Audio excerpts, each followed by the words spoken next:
নাম।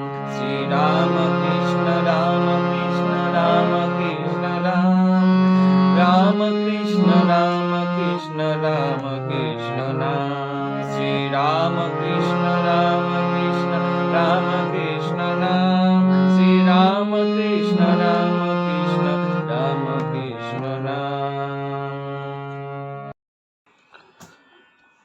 ওম নমো ভগবতে শ্রীরামকৃষ্ণায় নমো নমঃ।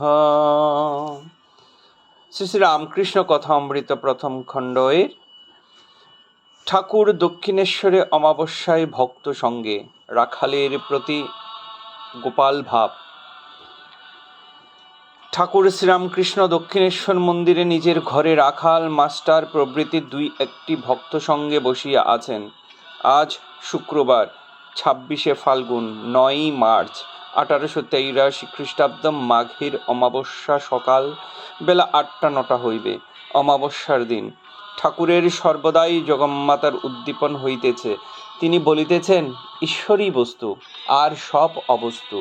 মা তার মহামায়ায় মুগ্ধ করে রেখেছেন মানুষের ভেতরে। দেখো, বদ্ধ জীবই বেশি, এত কষ্ট দুঃখ পায়, তবু সেই কামিনী কাঞ্চনে আসক্তি। কাটা ঘাস খেয়ে উটের মুখে দরদর করে রক্ত পড়ে, তবু আবার কাটা ঘাস খায়। প্রসব বেদনার সময় মেয়েরা বলে, ওগো, আর স্বামীর কাছে যাব না, আবার ভুলে যায়। দেখো, তাকে কেউ খুঁজে না। আনারস গাছের ফল ছেড়ে লোকে তার পাতা খায়। ভক্ত আজ্ঞা সংসারে তিনি কেন রেখে দেন? সংসার কেন? নিষ্কাম কর্ম দ্বারা চিত্তশুদ্ধির জন্য। শ্রীরামকৃষ্ণ, সংসার কর্মক্ষেত্র, কর্ম করতে করতে তবে জ্ঞান হয়। গুরু বলেছেন, এই সব কর্ম করো, আর এই সব কর্ম করো না। আবার তিনি নিষ্কাম কর্মের উপদেশ দেন। কর্ম করতে করতে মনের ময়লা কেটে যায়। ভালো ডাক্তারের হাতে পড়লে ঔষধ খেতে খেতে যেমন রোগ সেরে যায়, কেন তিনি সংসার থেকে ছাড়েন না? রোগ সারবে তবে ছাড়বেন। কামিনী কাঞ্চন ভোগ করতে ইচ্ছা যখন চলে যাবে, তখন ছাড়বেন। হাসপাতালের নাম লেখালে পালিয়ে আসবার জো নাই। রোগের কসুর থাকলে ডাক্তার সাহেব ছাড়বে না। ঠাকুর আজকাল যশোদার ন্যায় বাৎসল্য রসে সর্বদা আপ্লুত হইয়া থাকেন, তাই রাখালকে কাছে সঙ্গে রাখিয়াছেন। ঠাকুরের রাখালের সম্বন্ধে গোপাল ভাব, যেমন মার কোলের কাছে ছোট ছেলে গিয়া বসে। রাখালও ঠাকুরের কোলের উপর বর দিয়া বসিতেন, যেই মাই খাচ্ছেন, যেন মাই খাচ্ছেন। শ্রীরামকৃষ্ণের ভক্ত সঙ্গে গঙ্গায় বাণ দর্শন। ঠাকুর এইভাবে বসিয়া আছেন। এমন সময় একজন আসিয়া সংবাদ দিল যে বাণ আসিতেছে। ঠাকুর, রাখাল, মাস্টার প্রভৃতি সকলে বাণ দেখিবার জন্য পঞ্চবটী অভিমুখে দৌড়াইতে লাগিলেন। পঞ্চবটী মূলে আসিয়া সকলে বাণ দেখিতেছেন। বেলা প্রায় 10টা হইবে। একখানা নৌকার অবস্থা দেখিয়া ঠাকুর বলিতেছেন, দেখো দেখো, ওই নৌকাখানার অবস্থা বা কি হয়। এইবার ঠাকুর পঞ্চবটির রাস্তার উপরে মাস্টার, রাখাল প্রভৃতির সহিত বসিলেন। শ্রীরামকৃষ্ণ মাস্টারের প্রতি, আচ্ছা, বাণ কি রকম করে হয়? মাস্টার মাটিতে আক কাটিয়া পৃথিবী, চন্দ্র, সূর্য, মধ্যাকর্ষণ, জোয়ার ভাটা, পূর্ণিমা, অমাবস্যা, গ্রহণ ইত্যাদি বুঝাইতে চেষ্টা করিতেছেন। শ্রীরামকৃষ্ণ মাস্টারের প্রতি, ওই যা, বুঝতে পারছি না, মাথা ঘুরে আসছে, টনটন করছে। আচ্ছা, এত দূরের কথা কেমন করে জানলে? দেখো, আমি ছেলেবেলায় চিত্র আঁকতে বেশ পারতুম, কিন্তু শুভঙ্করী আঁক ধাঁধা লাগতো, গণনা অঙ্ক পারলাম না। এইবার ঠাকুর নিজের ঘরে ফিরিয়া আসিয়াছেন।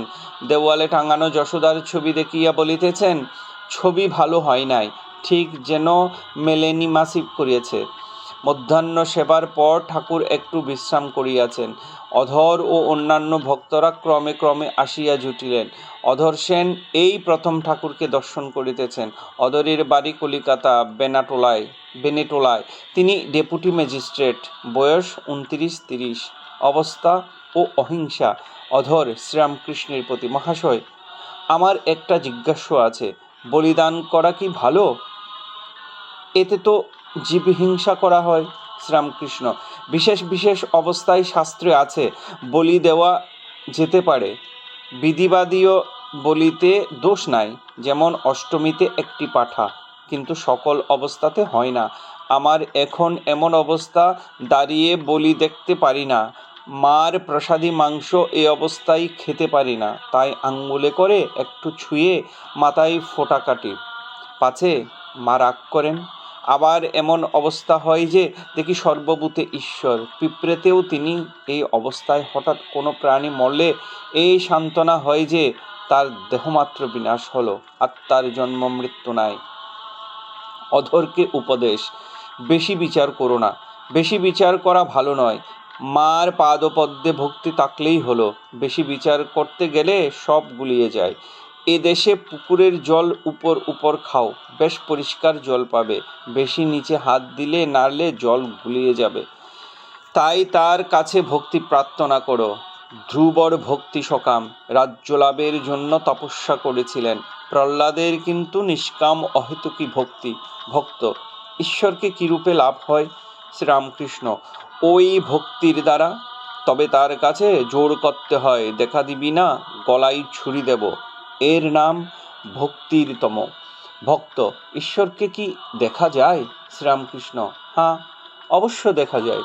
নিরাকার সাকার দুই দেখা যায়। সাকার চিন্ময় রূপ দর্শন হয়, আবার সাকার মানুষ, তাতেও তিনি প্রত্যক্ষ। অবতারকে দেখাও যা, ঈশ্বরকে দেখাও তা।